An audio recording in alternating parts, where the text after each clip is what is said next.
کلی بازار پنجشنبه را دور زدیم اما زنبوروغ به چشم نمی رسید. اصلا زنبوروغ یا به زبان روسی گریبی بعد بارشات باران در جایهای نمناک می روید. تنها در یک نقطه معینی بازار پنجشنبه زنبوروغ فروخته می شود، اما این صبح زنبوروغ الکی تمام شده بود. فروشنده دلارام یعقوب و میگوید که طلبات مردم زیاد، اما زنبوروغ نسبت به سالهای پیش کم گردیده است. همین اپریلنده بارانگیری بسیار شد کن، جان بسیار آمد و اکوز بارانگیری کم کو ایسته به همون وضع زنبوروغ کم.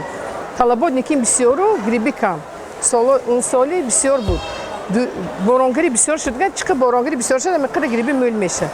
زنبوروغ‌هایی که در جایهای خوشباد و هوا می‌رویند طعم لذیذ دارند، اما احتمالیت زهرآلود بودنشان وجود دارد.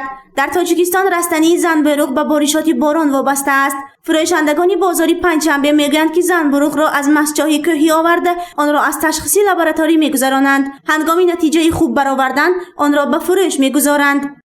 و اول میبرم که ما اول آنالیز میسپریم، یک تا زنبوروغ میگیریم بعد آنالیز میکنن سانی میفروشیم دیگه.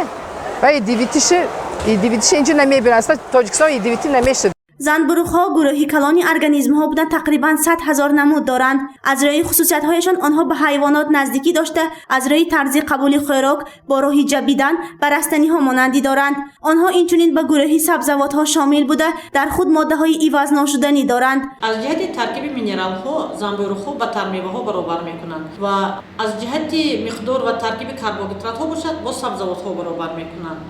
مقداری سفیده‌ای که در ترکیب زنبوروغ هست سفیدی گوشت رو میگذرانند. از همین جهت بعضن زنبوروغ رو لسنوی میاسه یعنی گوشت جنگلی مینامند.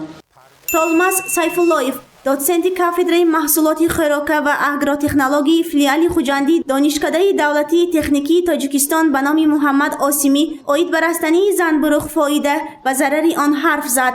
موصوف اینچنین در شرایط خانه پرورش کردن زنبوروغ را شرح داد.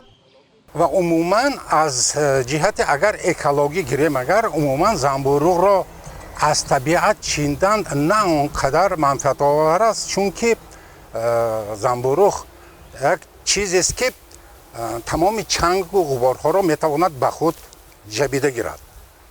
از همین خاطر بهترین زنبوروغ این وقتی که در شرایط لابراتوری پرورش کرده می شود.